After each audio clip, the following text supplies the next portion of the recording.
വിശുദ്ധ റമളാനിലെ റഹ്മത്തിന്റെ 10 ദിനങ്ങൾക്ക് നാം വിടചൊല്ലുകയാണ്. 10-ാം പകലിൽ നാം നിർബന്ധമായും ചൊല്ലേണ്ട പ്രാർത്ഥനകളും ദിക്റുകളും ഈ വീഡിയോയിൽ വിശദീകരിക്കുന്നു. നബി സല്ലല്ലാഹു അലൈഹി വസല്ലം കാണിച്ചുതന്ന മാതൃകയിൽ ഈ പുണ്യദിനത്തെ നമുക്ക് ധന്യമാക്കാം. അല്ലാഹു നമ്മുടെ നോമ്പും പ്രാർത്ഥനകളും സ്വീകരിക്കട്ടെ.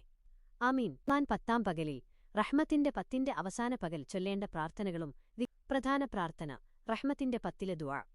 റമളാനിലെ ആദ്യ 10 ദിവസങ്ങളിൽ നബി സല്ലല്ലാഹു അലൈഹി വസല്ലം പഠിപ്പിച്ച പ്രകാരം അല്ലാഹുവിന്റെ കാരുണ്യത്തിനായി ഈ പ്രാർത്ഥനയാണ് പ്രധാനമായും ചൊല്ലേണ്ടത്. അല്ലാഹുമ്മർഹംനി യാ അർഹമർ റാഹിമീൻ. അല്ലാഹുവേ, ഏറ്റവും വലിയ കരുണാനിധിയായവനെ, എന്നോട് നീ കരുണ കാണിക്കണമേ. 10-ാം പകലിൽ അധികരിപ്പിക്കേണ്ട മറ്റ് ദിക്റുകൾ. കാരുണ്യത്തിന്റെ 10 അവസാനിക്കുന്ന ഈ പകലിൽ താഴെ പറയുന്നവ കൂടി ചൊല്ലുന്നത് ഉത്തമമാണ്. 1. തസ്ബീഹ്, സുബ്ഹാനല്ലാഹി വബിഹംദിഹി സുബ്ഹാനല്ലാഹിൽ അലീം. അല്ലാഹുവിനെ സ്തുതിക്കുകയും അവന്റെ പരിശുദ്ധിയെ വാഴ്ത്തുകയും ചെയ്യുന്നു. 2. അസ്തഗ്ഫിറുല്ലാഹ്.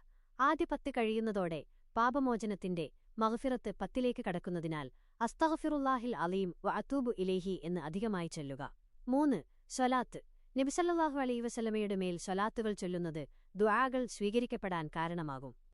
റഹ്മത്തിന്റെ കാരുണ്യത്തിന്റെ 10 അവസാനിക്കുന്ന പകലായതിനാൽ ഈ 10ൽ അല്ലാഹുവിന്റെ പ്രത്യേക കാരുണ്യം ലഭിച്ചവരുടെ കൂട്ടത്തിൽ ഉൾപ്പെടാൻ ഈ പകൽ പരമാവധി പ്രാർത്ഥനകളിൽ മുഴുകുക. മാതാപിതാക്കൾക്ക് വേണ്ടിയുള്ള ദുആ.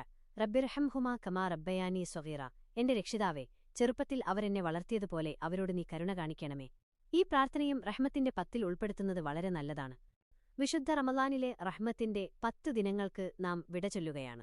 10-ാം പകലിൽ നാം നിർബന്ധമായും ചൊല്ലേണ്ട പ്രാർത്ഥനകളും ദിക്റുകളും ഈ വീഡിയോയിൽ വിശദീകരിക്കുന്നു.